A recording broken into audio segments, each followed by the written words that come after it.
আমাদের সিলেটের পানকেন্দ্র এবং এইটা হলো সিলেটের কেন্দ্রীয় জামে মসজিদ। এখানে আমাদের এই শহরের ম্যাক্সিমাম মুরব্বিয়ানরা এখানে ব্যবসায়ী প্লাস সিলেটের শহরের ম্যাক্সিমাম মানুষ এখানে কেন্দ্রীয় মসজিদে নামাজ আদায় করেন। আর আমরা এখানে আসছি, আপনারা জানেন মরহুম এম সাইফুর রহমান সাহেব তার মৃত্যুর আগের দিন পর্যন্ত এখানে সবার কাছ থেকে দোয়া নিয়েছিলেন, পরের দিন তিনি ইন্তেকাল করেছেন। তা আমি এখানে আসার উদ্দেশ্য হচ্ছে, আপনারা সবাই সামনে নির্বাচন, এই নির্বাচনে আমি সকলের কাছে দোয়া চেয়েছি এবং বিশেষ করে আমাদের দলের চেয়ারপারসন ভারপ্রাপ্ত চেয়ারপারসন জনাব তারেক রহমান আমাদের এই ডিভিশনে মানুষের আশা আকাঙ্ক্ষার প্রতীক হিসাবে আমরা ওনাকে চাই। উনি যদি আসেন ইনশাআল্লাহ আমার নগরবাসী নগরবাসী তথা আমরা সিলেট বিভাগের মানুষ অত্যন্ত আনন্দিত হব। আর উনি কোনোভাবে কোনো কারণে যদি আসতে না পারেন তাহলে আমি সবার কাছে দোয়া চাইছি, আমি ইজাজত নিয়েছি যে আমি কার্যক্রম শুরু করব কি না। আমাকে আমার এলাকার মুসল্লিয়ান এই শহরের মুরব্বিয়ানরা আমাকে ইজাজত দিয়েছেন এখানে।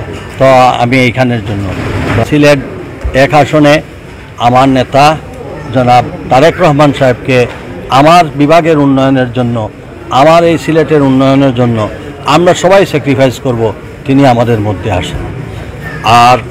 আর আমি তো আপনাদের দীর্ঘদিন এই শহরের সেবক হিসাবে আমি সকলের ইজাজত নিয়েছি। আমি আমার কার্যক্রম আজকে থেকে আনুষ্ঠানিকভাবে শুরু করলাম।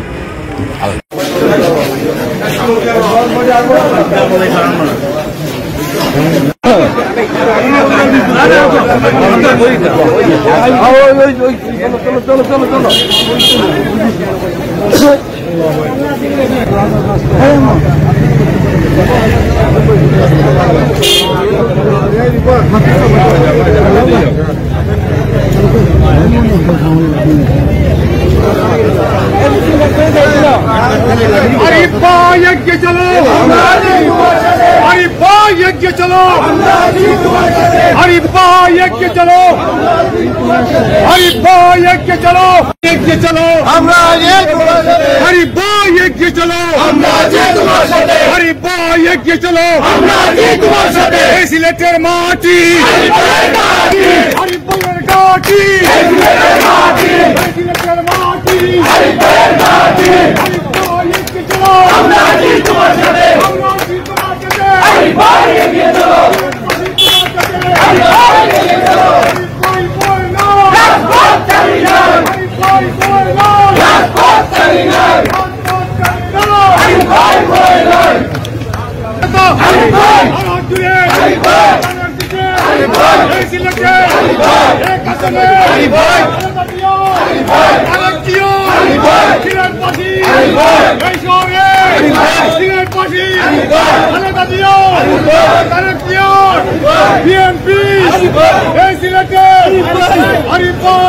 চলো